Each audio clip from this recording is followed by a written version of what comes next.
Hey everyone. Today I want to talk about the differences between the non aggression principle and the social contract.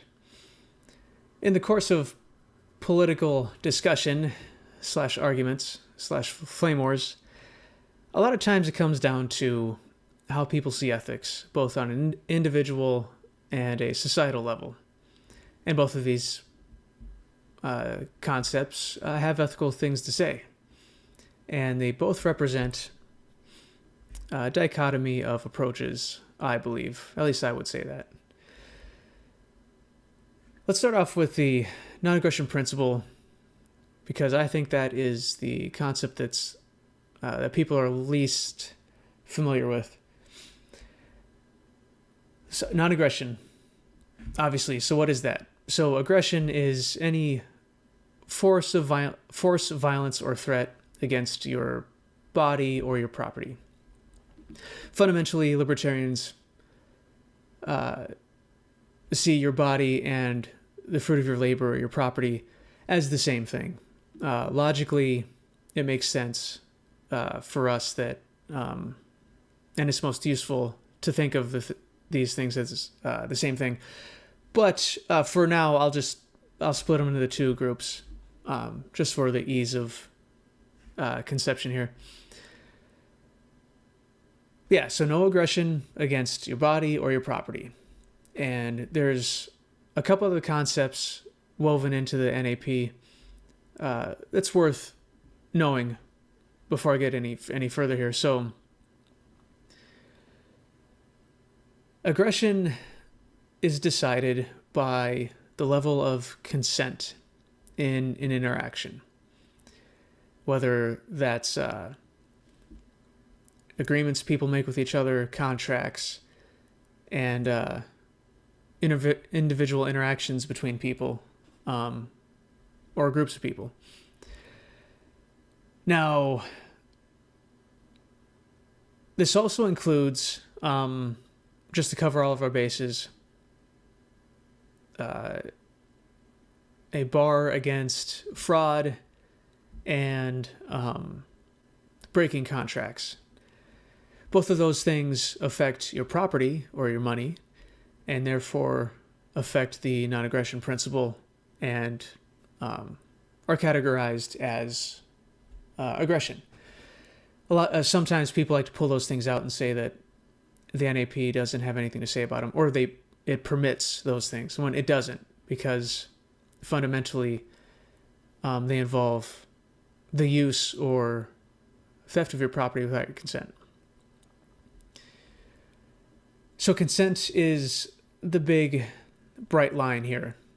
The difference between sex and rape is consent on both parties, or more. The difference between charity and theft is consent, or a loan and theft, or what have you. The revolutionary part of this is that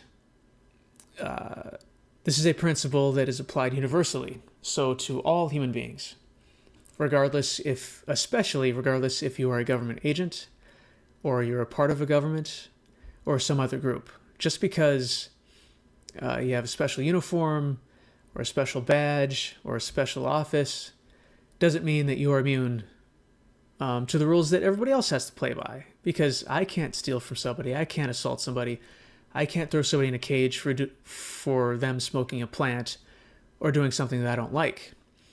And so, why does the government get to do this? Especially if we're talking about the theory of government, where we give government the rights and permissions to do stuff on our behalf. Well, that is prefaced by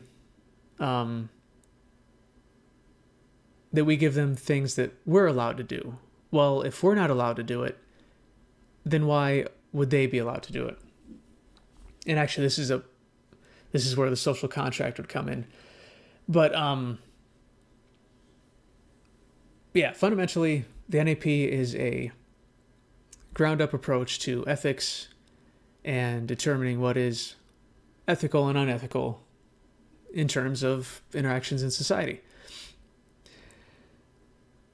The social contract is the reverse of this. It is basically a version of, an action is ethical if it is for the greater good, or if it accomplishes the greater good. Now, I am no fan of the social contract, and if you have been around libertarians at all, you will likely have seen the special sort of hate and vitriol that we have for the social contract, because unfortunately, while there are a lot of people out there that operate under that idea and concept, maybe with a pure heart, or at least not with bad intentions, but they use it to violate the rights of others. Now, this is especially pronounced when we're talking about government, because I think the biggest thing is taxation is theft. And taxation is justified using the social contract for various arguments, whether it's like, oh, well, you need to pay for services you use, or you need to pay these things to help other people out, because it helps a lot of people, all the while ignoring the consent that's usually used to measure the ethical content of an interaction. But when it comes to a government agent and a citizen, it is no longer important for whatever reason. And I think that's the hardest part people have with the NAP, is bridging the two sets of ethics that we have. Because there's one for you and me, and then there's one for politicians. And actually, over time, it feels like the politicians get to do more and more unethical and downright evil shit, and just get a pass on it. Hillary Clinton. So the social contract is a top-down sort of way to measure the ethical content of an action, especially if that action is used to tell people how to act, or to tell people what to fund. The ugly part of the social contract is your third wave feminism, and your social justice warriors, and your busybodies, and your college campus speech police. All these people running around trying to tell you how to act because of the way that other people have acted, or just because what you're doing is offensive, even though it might be distasteful, but it doesn't hurt person or property. So using a force against you to stop you is unethical. But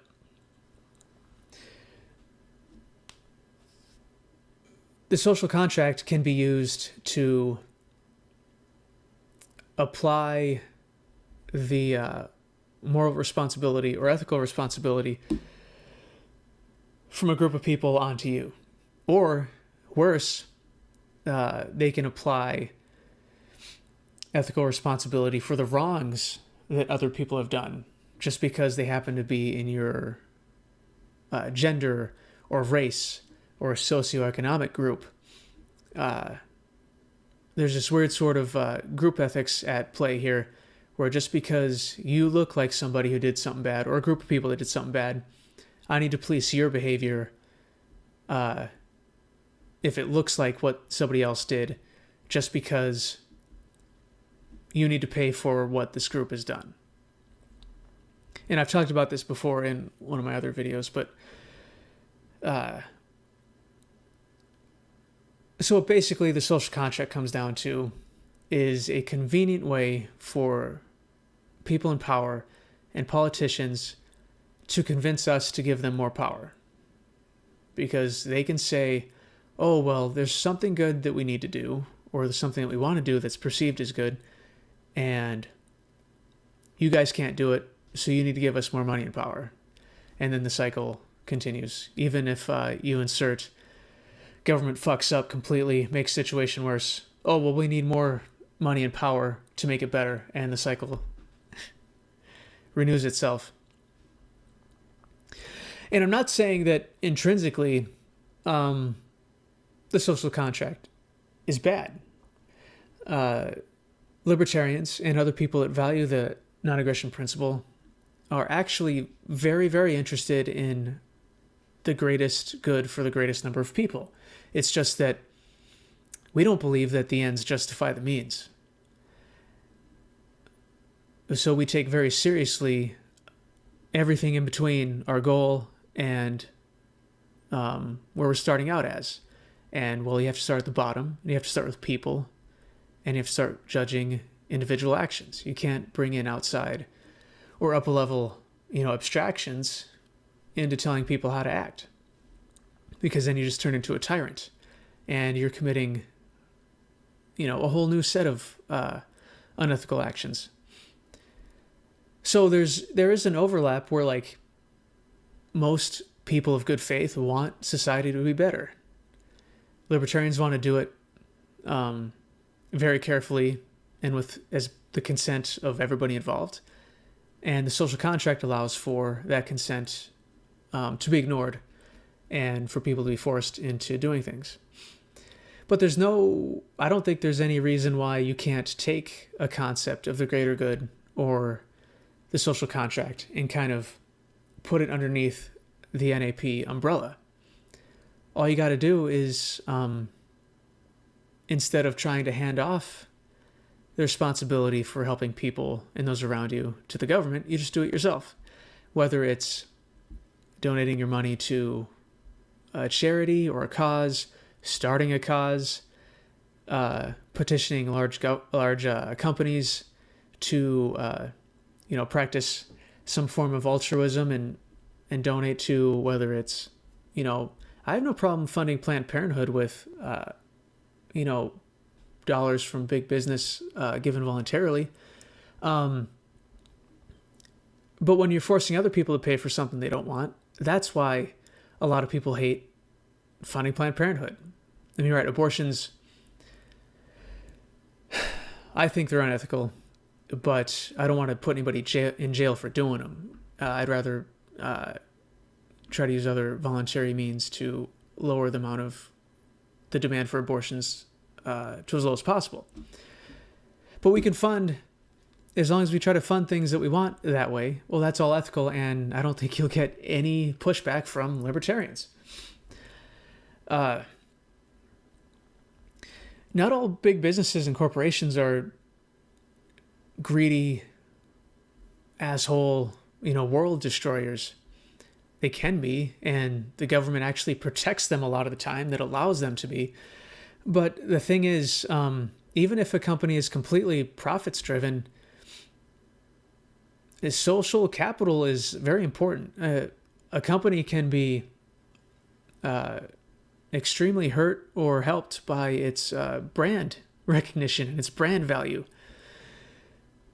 So there's no reason to believe that they do it now. Big companies, you got your Bill Gates and your Peter Thiels and other large corporations donating lots of money to places. Well, let's focus on that because it's ethical and consensual. And plus, they want to look as good as they can to prospective customers. And if they do all this goodwill generation, well, then more people will be buying their goods and services and they make more money. Win, win, win all around. So long story short, the NAP is about individual interactions and judging them on the consent in those interactions, regardless of who the people are. All people should be subject to the same ethical standards. The social contract is the reverse. It's a top-down approach where you try to identify goals or things in society that you want to change, and then you try to micromanage people into doing it. But I think if you look at virtually any government program or any centralization of power, it gets corrupted and it doesn't work out very well and it's not very efficient. So Thank you for listening. That is, I think, the low down and dirty difference between the two concepts. Thank you for listening. I'll talk to you later. Bye.